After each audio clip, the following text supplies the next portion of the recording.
Senhor, meus irmãos, vamos começar a nossa quarta aula, encerrando o módulo Doutrina da Igreja, que os amados irmãos possam ter tido revelação do Espírito da Palavra, tá? Que ela possa penetrar em vosso coração.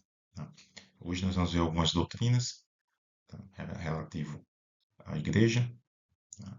E espero que os irmãos, né, aproveitem o máximo, né, desta aula. Tá? Então, vamos iniciar, tá, sobre o ensino do jejum. Tá? Então, o jejum é uma outra área, tá, para a qual a igreja precisa se preparar um novo crente, né, a fim de que ele evite o extremo dos que rejeitam ou resvale, tá, para o extremo dos que praticam, né, sem a verdadeira noção bíblica do seu significado. Tá? Então, infelizmente, a falta de conhecimento sobre jejum ele tem gerado excessos, tá, na obra de Deus, né, a tal ponto que muitos crentes, por cautela, né, acabam não usufruindo. É, né, uma prática aprovada e utilizada por Jesus. Tá? Então, outros, por diversos motivos, né, diferentes, né, né, desprezam-nos simplesmente torcendo até mesmo a palavra de Deus para justificar os seus conceitos errados. Okay? Então, no entanto, nós temos que perceber que há os que têm sido abençoados, né, porque sabem praticar a verdadeira maneira correta de jejuar. Tá? Então, isso é o que é importante. Então, o que é o jejum? Né? Em suma, o jejum é a abstinência parcial ou total de alimento, tá? Com uma finalidade espiritual. Então, essa prática ela vem desde o Antigo Testamento, né, onde o povo de Israel ele jejuava por diferentes razões, conforme Salmos 69:10, né, Samuel 12:16. Tá? Ela foi incorporada ao Novo Testamento, onde, entre outros casos, a igreja de Antioquia, tá, é uma clara demonstração, né, de que os crentes primitivos utilizavam. Tá? Então, nós temos a prática, por exemplo, do jejum parcial. Tá? Então, o jejum parcial ele é completamente apenas a abstenção de determinado alimento, né, enquanto outros são ingeridos, tá? Como fizeram assim como Daniel, por exemplo, e seus companheiros lá na Babilônia, né? Ali a dieta constava de apenas legumes e água, conforme Daniel 1 do 8 ao 15. Né? E há aqueles que praticam o jejum total, que por sua vez, né, abstém-se de todo alimento, exceto água. Só que lembramos, tá, irmãos, que o jejum, okay, ele deve ter hoje, atualmente, né, sabemos que existem situações, tá, em que os crentes eles têm algum certo problema, tá? Então é sempre aconselhável ter uma orientação do seu pastor, tá? Orientação médica para se praticar o jejum, tá? Porém, biblicamente falando, tá? Esses são os tipos de jejum que nós temos, tá? Há o jejum absoluto também, de alimento e água, né? Como ordenou, por exemplo, Esté aos judeus, né? E foi também praticado por Paulo, imediatamente após a sua conversão, está lá em Atos 4,16, né? Então, notemos nesses dois exemplos que o jejum ele não perdurou mais do que 3 dias, ok? Isso porque o organismo, né, ele não pode permanecer muito tempo sem água. Então é preciso observar os cuidados médicos, caso haja necessidade, tá?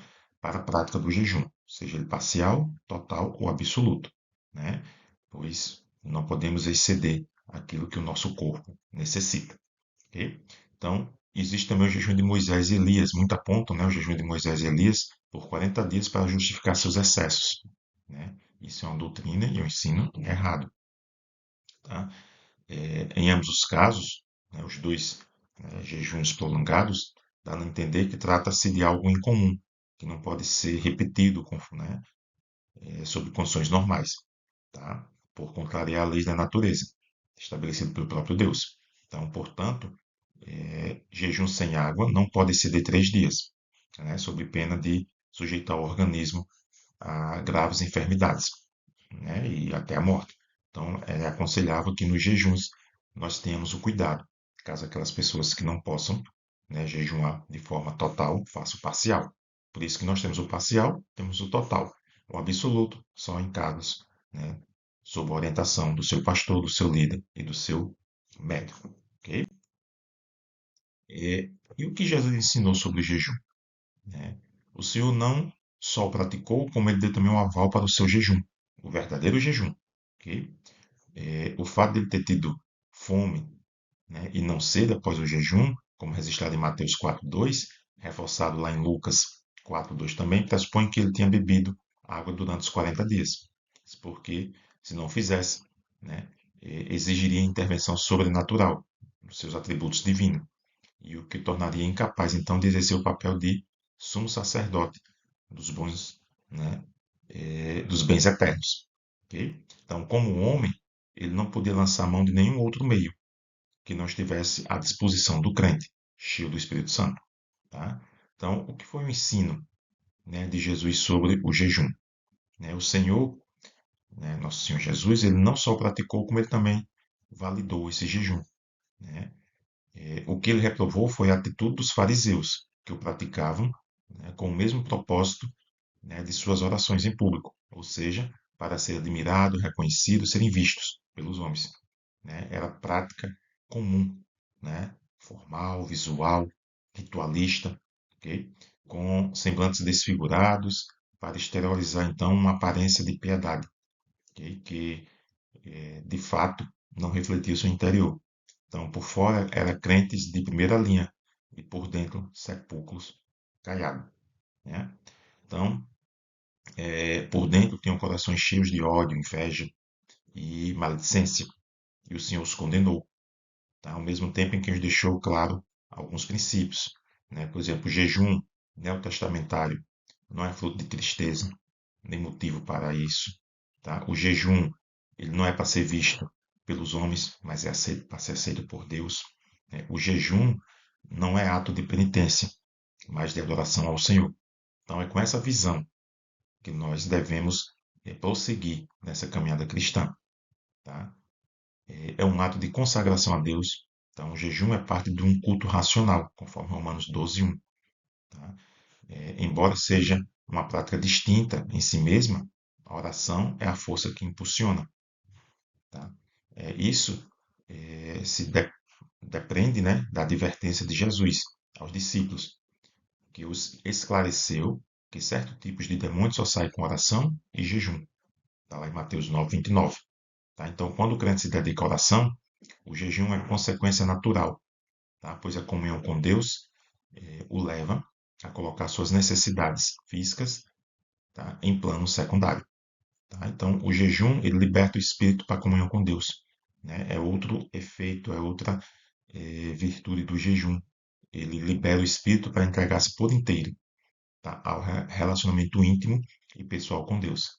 Então, à medida que a carne se mortifica, o espírito fica livre, né, para exercitar o que ele mais deseja, ou seja, voar, né? Voar nas asas da graça do Altíssimo. Então, a oração é mais proveitosa, tá? A meditação da palavra de Deus, tá? Torna-se mais profunda e o senso da sua doce presença é visibilizado, né, de forma intensa. O jejum ele também fortalece para os embates espirituais. Então, o jejum ele deve ser praticado com um propósito definido. Tá? Então, praticá-lo para melhorar o seu currículo na área das relações espirituais. Tá? Quem jejua, ele não precisa tocar trombeta anunciando que está em jejum, tá? Mas sim humilhar-se diante de Deus. E os frutos dirão a seu respeito. Tá? Então, uma das finalidades do jejum é humilhar-se diante de Deus. Tá? É reconhecer a sua soberania, né? E admitir que nada é ante a sua imensa grandeza. Né? Ele é também uma arma de luta em embates espirituais contra as potestades do mal, tá? Fortalecimento da fé para enfrentar os problemas e as tentações. Né? Então, o jejum ele deve ser praticado com esses propósitos definidos. Tá? Uma das finalidades do jejum é humilhar-se. Ele também é uma arma de luta. Tá? É o fortalecimento da fé para aprender que o jejum é também um meio que está a seu dispor nessa batalha espiritual. Então, o jejum também ele exerce poder medicinal sobre o corpo, né? Quando jejuamos, é praticado com propósitos espirituais, né? O poder medicinal exercido sobre o corpo é secundário, tá? Mas não menos importante. Então, zelar pela saúde também está implícito, né, na palavra de Deus, em 1 Coríntios 3, 16 e 17. Né, o jejum ele desintoxica o organismo, elimina o excesso de reservas energéticas acumuladas, as gorduras localizadas, torna o corpo mais ágil, tá, menos sujeito às fadigas. Então, esta é a razão também pelo qual o jejum absoluto sem água ele não pode passar 3 dias. Tá? Se a pessoa deixa de ingerir água por período maior, as toxinas se acumulam e, ao invés de ser eliminada pela água, prejudica a circulação sanguínea. Então, jejum, atualmente, tem os preceitos bíblicos, tem os conceitos religiosos, tá? Mas devemos ter cuidado, tá? Com a nossa saúde, que o Senhor não quer que façamos sacrifício. Tá? E a preparação é, é uma boa iniciativa, né? Preparar-se para o jejum, tá? Como fazem alguns fora, algumas, né? Algumas horas antes de iniciar o jejum. É recomendável, então, ir eliminando os alimentos pesados, né, substituindo por comida mais leve, né, como legumes, frutas, né, e ao encerrar, observa-se o mesmo processo. Ok? Então, principalmente o jejum, se for prolongado, as transformações do metabolismo no nosso corpo, né, a ausência prolongada de alimentos, exige que a retomada seja parcial. Então, se você teve um jejum total prolongado, você tem que retomar, né, a alimentação de forma gradual. Tá? Então, você deve fazer isso de forma gradual e comendo legumes, frutas, tá? Isso porque o organismo ele passou a manter-se através das energias acumuladas no corpo, então ele se adaptou àquele período, né, àqueles alimentos. Então, você deve retomar de forma gradativa, tá? Então, temos que ter cuidado com pessoas debilitadas, pessoas com problemas de saúde, que queiram praticar o jejum, né? Que não esteja 100% com saúde física e mental, né? Então tem que ter cuidado na prática do jejum, ok? Então não podemos esquecer isso. O jejum, como nós vimos, ele pode ser parcial ou total. Então alguns iniciam pela manhã, sem tomar o café, né? E encerram o meu dia. Outros abstêm-se apenas de uma refeição do dia, por exemplo, o almoço, né? No entanto, nós temos que entender que a herança judaica do jejum determina que ele seja praticado pelo menos de manhã, até o pôr do sol. Essa é a tradição judaica, né? Há quem jejum dias seguidos, fazendo uma refeição leve a cada 24 horas. Né? Então, o que conta, na verdade, é a motivação certa, tá? É a motivação correta, a motivação do seu coração. Então, de nada adianta jejuar por jejuar. Você vai estar fazendo uma dieta. Não é isso o objetivo. Tá? Então, o jejuar hoje tem que ter um propósito certo, tá? Um propósito correto. Então, jejuar, se o crente não abstiver do pecado, por exemplo, de igual modo, né, merecerá a reprovação do Senhor, né, se não estiver acompanhado dos frutos. Então, jejuar, sem meditar na palavra, sem orar, sem buscar a presença do Senhor, do Espírito Santo, é uma dieta, é um jejuar por jejuar. E não é esse o objetivo do jejum. Ok? Então, essa é a cultura do jejum. Em seguida, nós temos a autoridade da igreja. Tá?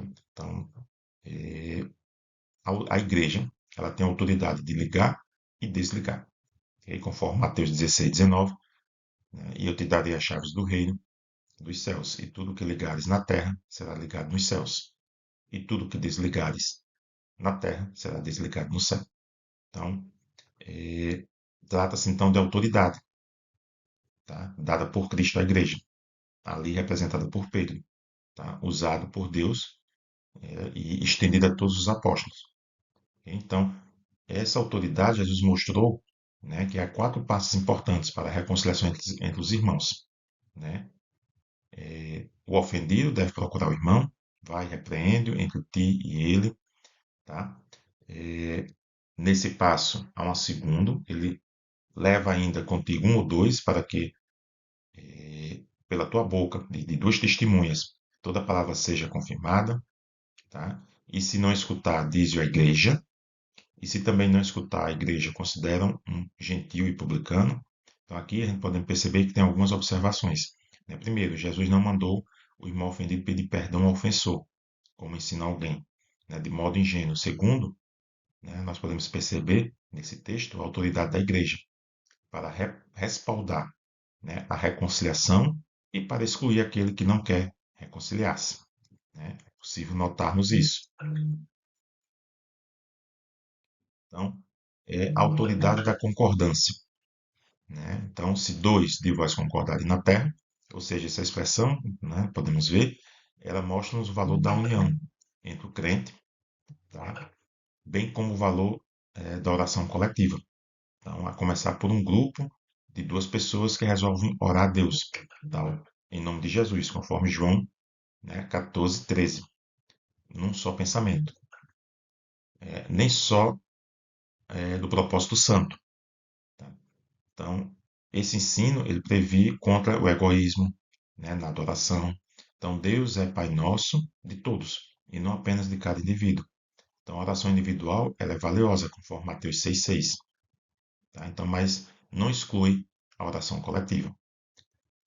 Acerca de qualquer coisa que pedires, é outra expressão, qualquer coisa. Então, tem levado muito à interpretação forçada do texto, né, como podemos perceber. Crendo que o crente ele pode pedir o que deseja a Deus, tendo este a obrigação de atendê-lo, o que não é assim, não é dessa forma. Ocorre que Jesus ensinou algumas condições para que o crente possa ser ouvido. Não é só dois crentes se unirem e pedirem, né? Por exemplo, a morte de um desafeto, ou para ganhar rios de dinheiro, né? Ou para que a sua palavra esteja nas pessoas, conforme João 15:7. Então é importante lembrar que Deus nos atende se pedirmos algo de acordo com a sua vontade. Tá? Isso será feito por meu Pai que está nos céus. Né? Conforme dizemos no anterior, né? Conforme vimos, Deus atende o crente, né? Que ele pede algo em nome de Jesus. Né? E se tal pedido for da sua vontade. O segredo da oração aqui é a igreja pedir em nome de Jesus. Devemos sempre apresentar a Deus o Cordeiro. O Cordeiro é Cristo. Tá? Dois ou três. Então, Jesus nos garante, né, que podemos ter, né, sua esperança não só nas grandes reuniões, mas em qualquer lugar, né, em que dois ou três estejam em comunhão com Deus e com eles mesmos. Tá? Então, dessa forma, né, podemos perceber que a dimensão da igreja local, conforme Atos 20:28 e 1 Coríntios 1:2, tá? Não depende de grandes números, mas de união e reunião em nome de Jesus. Ora, ora vem, Senhor Jesus, segundo Apocalipse 22:20, e aguardando a bem-aventurança, a bem-aventurada esperança, né, e do desaparecimento da glória do grande Deus e nosso Senhor Jesus Cristo. Então, como esperar a vinda do Senhor? Devemos esperar com vigilância, com oração, com santidade, né, com a unção do Espírito Santo, com amor, permanecendo fiel. Essa é a esperança da igreja. Tá? Então, a igreja tem que ter essa esperança, tá? Com vigilância, né? Vigiai, pois, porque não saber o dia nem a hora que há de vir o vosso Senhor. Né? Com oração, somente com oração, muitas vezes, né, reforçadas pela prática do jejum, é que podemos vencer as concupiscências da carne. Né? Com santidade, né? Santidade é uma palavra esquecida no mundo atual por muitos, né? Para agradar, né, a todos, né, numa atitude demagógica, digamos assim. Muitos obreiros, muitos ministros, muitos pregadores, tá? Deixam de ministrar a doutrina da santificação, infelizmente, principalmente para a juventude. Tá? Então, o evangelho do entretenimento ele tem suplantado o evangelho do sofrimento por Cristo. Tá? Mas sem santificação ninguém verá o Senhor, conforme Hebreus 12:14. Então, ser santo é ser separado, consagrado para Deus. Né? Pedro nos exorta a sermos obedientes e santos em toda a nossa maneira de viver. Né? Então, santidade pressupõe ser uma vida irrepreensível.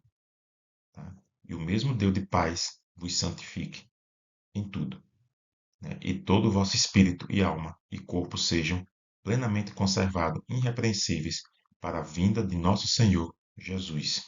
Isso é o que declara o apóstolo Paulo. Tá? Também devemos ter unção do Espírito Santo, né? Na parábola das 10 virgens, né, nós vemos a necessidade, né, do azeite que simboliza a presença do Espírito Santo. O apóstolo declara que temos a unção dos santos. Então é preciso estar cheio do Espírito, né? Andar em Espírito, adorar em Espírito, ser ensinado pelo Espírito, ser testemunha no Espírito, ser guiado pelo Espírito, ajustado pelo Espírito, ser fervoroso no Espírito. Então, demonstrar o poder de Deus, né, no Espírito, ser templo do Espírito, tá? Buscar os dons do Espírito, tá? Cultivar os frutos do Espírito. Então, quem não tem o Espírito Santo não é de Deus, segundo Romanos 8:9. Então, sem a unção do Espírito Santo, é impossível viver a palavra de Deus, né? Obedecer ao Senhor está pronto para o arrebatamento.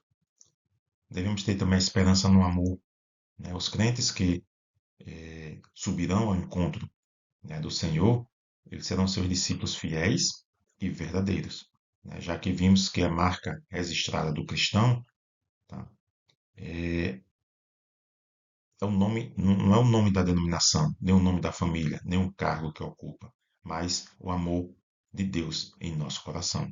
Na prática diária, Jesus disse: Um novo mandamento vos dou, né, que vos ame uns aos outros, como eu vos amei, como eu vos ameis a vós, né, que também vos ames uns aos outros. Então, que possamos amar uns aos outros e sermos permanentemente fiéis, né? Há muitos que começam a carreira cristã, mas não terminam. Em Mateus 24:45, o Senhor destaca a qualidade da fidelidade e prudência dos servos, que estarão esperando sua vinda, né? Essa característica deve se fazer parte dos que entendem que estamos vivendo a geração da última hora, tá? Da geração que verá e fará parte do arrebatamento da igreja. Tá? Quem é, pois, o servo fiel e prudente que o Senhor constituiu sobre a casa para dar o sustento a seu tempo? Outra questão importante é finanças. Tá? Então, sobre o dinheiro, sobre dízimos e ofertas. Tá? O exemplo da igreja de Macedônia é inspirador, mesmo não possuindo bens em abundância, decidiu ofertar alegremente. Tá? Então, a Bíblia também nos ensina que nos primórdios da igreja em Jerusalém, os crentes vendiam suas propriedades e colocavam valor aos pés dos apóstolos. Então, dízimos e ofertas é para hoje, de acordo com a Bíblia, mas um pouco diferente no conceito. Merecia uma aula específica sobre isso, tá? Mas hoje nós vivemos a expressão da graça. Então, nós ofertamos e dizimamos por amor ao Senhor, né? Porque a palavra diz que o Senhor é o dono do ouro e da prata e tudo a Ele pertence. E tudo que nós temos vem do Senhor. Então, se tudo que nós temos é o Senhor quem nos dá, tudo a Ele pertence, incluindo o seu dinheiro, o meu dinheiro, os seus bens e os nossos bens. Então, tudo é do Senhor. Nós somos mordomos do Senhor aqui na terra, cuidando daquilo que é dele. Então, ofertamos e dizimamos a igreja local por amor ao Senhor e não por obrigação. Não somos obrigados a nada, nós somos livres. Tá? Mas por amor a Cristo, nós fazemos. E o reino de Deus e o mundo. Tá? Vamos entrar no último tópico da nossa última aula, tá? Sobre a igreja, o reino e o mundo. Tá? Então, de um modo geral, tá? Não, né? Eclesiologia não trata apenas só de questões cruciais como é ou deve ser, mas sim o relacionamento da igreja com o mundo e com o reino. Então, a concretização dos propósitos divinos, né, para o universo, para a história. Tá? Então, o ensino bíblico quanto ao reino, né, Deus começa das primeiras afirmações da Bíblia, né, o Senhor reinará por todo sempre. Mais tarde, né, o salmista de Israel cantará com alegria: Reina o Senhor. Então, eu trago alguns versículos, tá? Para que os irmãos depois consultem, tá? Todos os versículos, tem todas as citações, para que os irmãos possam, tá? Com calma, consultar todas. Ok? Então, o reino de Deus está aberto. Tá? O reino de Deus está aberto para os que eh, confiam no Senhor. Né? Então, a não ser pela graça do Senhor. Ele é absolutamente, hoje o reino do Senhor, ele é acessível pela graça do Senhor. Como fez o ladrão ali na cruz, né? Lembra-te de mim quando vieres o teu reino.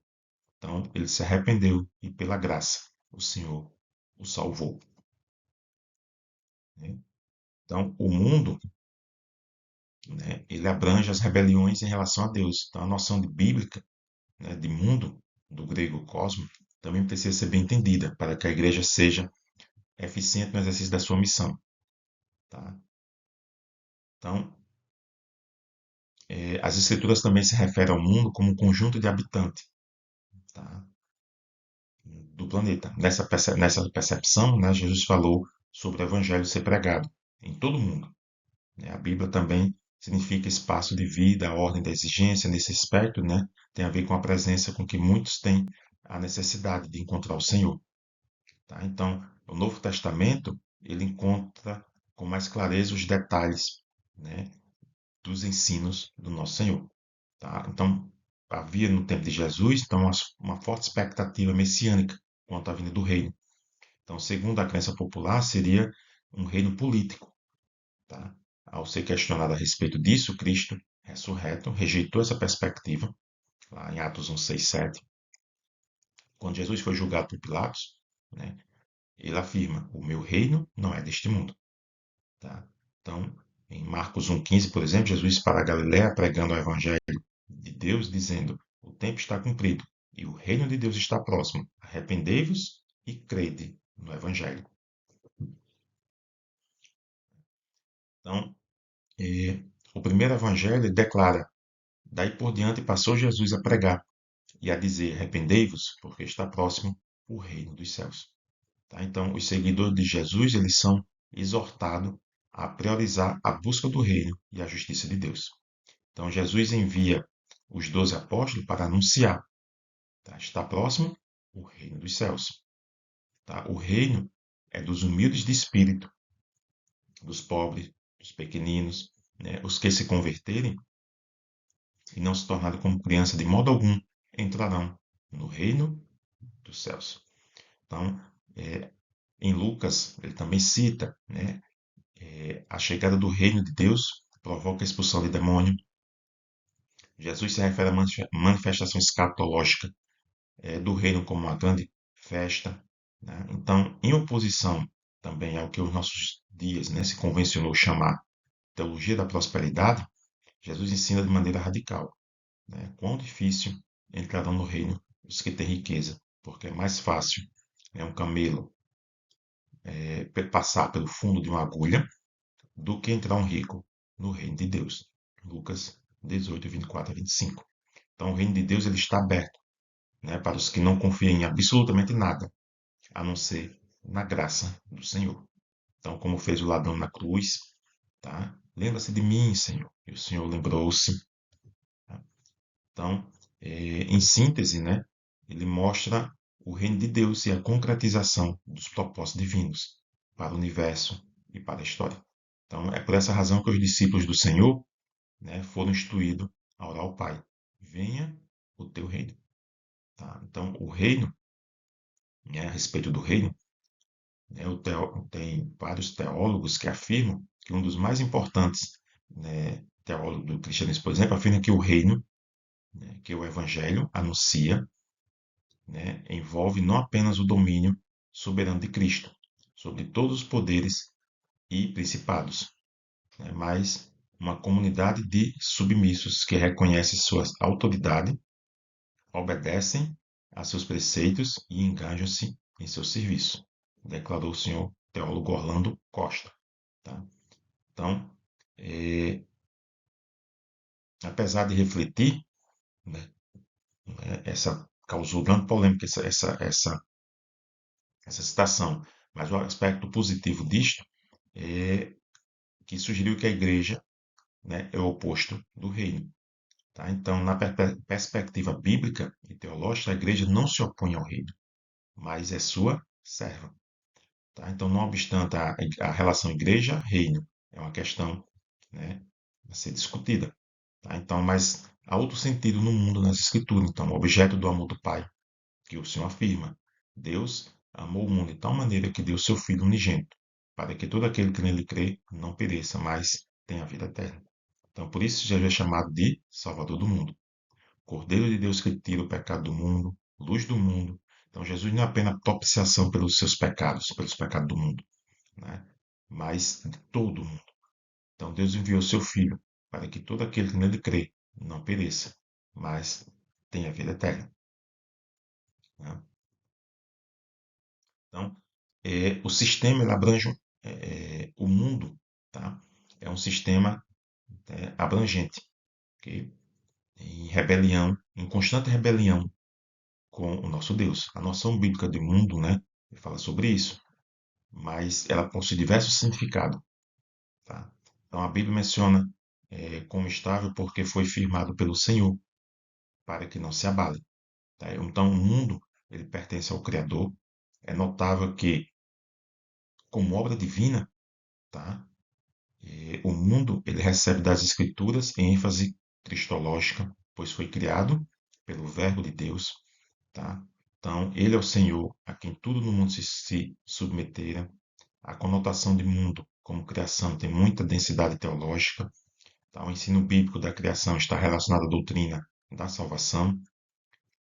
Então, podemos perceber que as Escrituras também se referem ao mundo como o conjunto dos habitantes do planeta, tá? Então, o mundo na Bíblia também tem significado de espaço de vida, né? A ordem da existência humana. Então, nesse aspecto, tem a ver com a preocupação com que muitas coisas, até coisas importantes, né, e necessárias, mas que pode se tornar fonte desnecessária, como ansiedade, ou até mesmo objeto de idolatria, conforme o ensino bíblico. Então, a vida vale mais do que o mundo. Tá? Em Lucas 9:25 e João 12:25. Tá? Então, eh, o uso mais conhecido do mundo nas escrituras é um sentido negativo, de oposição consciente à vontade de Deus. Tá? É um mundo que não recebeu Jesus, o enviado de Deus. O Evangelho de João declara, sem rodeios, que o mundo não pode receber o Espírito de Deus. Então, o mundo, nessa perspectiva, diz respeito à rebelião ao reino de Deus, né? A recusa de se submeter à autoridade de Jesus. Né? Por isso, o mundo odeia o Senhor e os seus seguidores. Está lá em João 15, 18, 20, 24. Né? Então, em surpreendente declaração, o quarto evangelho afirma que Jesus não ora por este mundo rebelde, que assim é porque jaz no maligno. Né? Esse mundo tem sabedoria própria, né? Que de forma paradoxa é ignorante, pois desconhece o nosso Deus. Tá? Então, a ignorância dessa sabedoria, entre aspas, né, é resultado da ação maligna. Então, por motivos, né, óbvios, os servos do Senhor não podem amar o mundo. Então, os filhos da luz não podem amar este mundo. Né? À luz do ensino neotestamentário, é possível concluir, então, que o mundo, em sentido negativo, é um sistema abrangente que envolve a cultura, a economia, a política, a religião, enfim, é a maneira como se vive. Então, essa acepção negativa é bem mais abrangente que os atributos normalmente, né, pelos evangélicos. Então, no senso comum, tá, evangélico, brasileiro, tá, o mundo é mundanismo, tá, é entendido, tá, com relativa frequência como sinônimo de alguma prática ou comportamento, tá, errado, ou seja, uma ética preocupada, tá, com o indivíduo. Ok? Então, nesse sentido, né, o mundano é, por exemplo, quem vai ao teatro, ao cinema, ou quem eventualmente ingere bebida alcoólica, tá? Isso é o que, no modo geral, tá? Em perspectiva ainda, que bem intencionada, é simplista, é moralista. Tá? Uma pessoa pode frequentar uma comunidade evangélica e ser completamente abstêmica, e ao mesmo tempo, né, ter um estilo de vida mundano, mundano no sentido de mundo, tá? Não é pejorativo, não é isso, é mundo mundano no sentido de mundo, marcado pela falta de solidariedade, de amor ao próximo, pela idolatria ao dinheiro, o amor ao dinheiro, né, por qualquer forma de maldade ou por tantas outras infelicidades, né? Então, isso é o que nós podemos, tá, chegar com relação ao mundo. Então, o problema do homem no mundo ele não se resume aos pecados isolados que comete ou em render-se à tentação de determinados vícios. Tá? é notório que o fato é que ele está preso a um sistema fechado, tá? De rebelião contra Deus. Um sistema em que condiciona a absolutar o relativismo e relativizar o absoluto. Então, é um sistema cujo mecanismo de autossuficiência priva-o da vida eterna, tá? E submete-se ao juízo de Deus, tá? Então, isso é o que nós entendemos, tá? O mundo, então, é um espaço onde a igreja vive sua missão, tá? E nesse exercício ele poderá, então, sofrer oposição, rejeição, perseguição, tá? Mas é o mundo que o corpo de Cristo foi enviado pelo Senhor para dar testemunho a seu respeito. Então, a igreja aqui serve de sinal do reino de Deus. Ela é enviada ao mundo para servir ao Senhor. No exercício, então, dessa missão, poderá dar testemunho no sentido literal, de martírio, pois o mundo é rebelde em relação ao Criador. Mesmo assim, né, podemos perceber que o corpo de Cristo deve prosseguir na sua missão, tá? De levar o Evangelho. Então, qual a missão da igreja? Proclamar o Evangelho do Senhor. Tá? Então, nós devemos sim proclamar o Evangelho do Senhor. Tá? Então, concluímos, tá, que a igreja, tá, é, que valoriza a tradição litúrgica de século, tá? Então, a igreja tem que ser caracterizada por extrema obsessão por demônios e as praticar não leva a sério, né, a pecaminosidade e a maldade do universo. Então, a igreja que controla a vida dos membros através de um conjunto de leis e regras, tá? Então, temos isso, né? A igreja que só valoriza a dimensão transcendental, infelizmente passamos por isso, tá? É, igrejas que se preocupam com a correção doutrinária e a ortodoxia teológica, né? E aquelas marcadas por tristes, né, anti-intelectualismo, tá? Igrejas que confundem valores de uma cultura com valores do evangelho e do reino de Deus, tá? Então, esses são alguns exemplos que podemos citar de alguns tipos de igreja que temos que ter cuidado. A igreja tem como único objetivo levar o evangelho do Senhor, proclamar as boas novas, anunciar o evangelho. Lembre-se, o Senhor veio para todos, independente da pessoa que está lá no mundo, né? O Senhor veio por ela, porque a palavra afirma que o Senhor amou o mundo de tal maneira que deu o seu único filho, para que todo aquele que nele crê. E como crerão, se não há quem pregue? Tá? E como pregarão se não forem enviados? Então, a igreja tem que ir e falar do evangelho, né? Então, diante desse quadro complexo, a pergunta é, e finalizamos, o que significa igreja para você? Né? Cada modelo aqui apresentado entende ser o único correto. Sob a perspectiva bíblica, o único modelo correto é a igreja do Senhor Jesus Cristo. Não é a dominação, é a igreja de Cristo, a noiva do Cordeiro. Assim como foi cantado em Cântico dos Cânticos, né, em Cantares de Salomão, né, que tem uma relação entre a igreja e o noivo. Né? Ali, simbolicamente, ele está falando de um homem e de uma mulher, mas é um símbolo, está falando de Cristo, está falando da noiva. Tá? Então, a igreja só pode ser do Senhor Jesus. Nosso Senhor é o cabeça da igreja. Então, Jesus deve ser o modelo para a igreja. A igreja deve ser, então, dependência de Deus, busca por orientação e direção nas Escrituras, no enfrentamento de forças espirituais, na prática do bem, ter uma vida de oração, ter uma vivência de uma piedade, sem pierguice, na acolhida dos pecadores, na não dispensação das crianças, tá? E no anúncio de um novo projeto de vida, tá? Devemos ter misericórdia para com os que necessitam, fidelidade e obediência ao Pai, tá? Então, dessa maneira, o senhorio de Jesus sobre a igreja, tá, não será apenas teórico ou conceitual. Pelo contrário, a igreja viverá segundo a palavra do Senhor. Tá? Então, que nós possamos viver a palavra do Senhor. Então, a igreja, dessa maneira, será instrumento para a glória do Senhor e será um canal de bênção para o mundo. Que você seja um canal de bênção, que você seja muito usado pelo Senhor, que você esteja pronto para cumprir o ídolo do Senhor, que você vá aonde as pessoas precisam ouvir a palavra do Senhor, que o Senhor possa usar você, né, como canal de bênção para cada irmão, né, e esse irmão possa conhecer Cristo e conhecer o quanto o Senhor ama. Amém.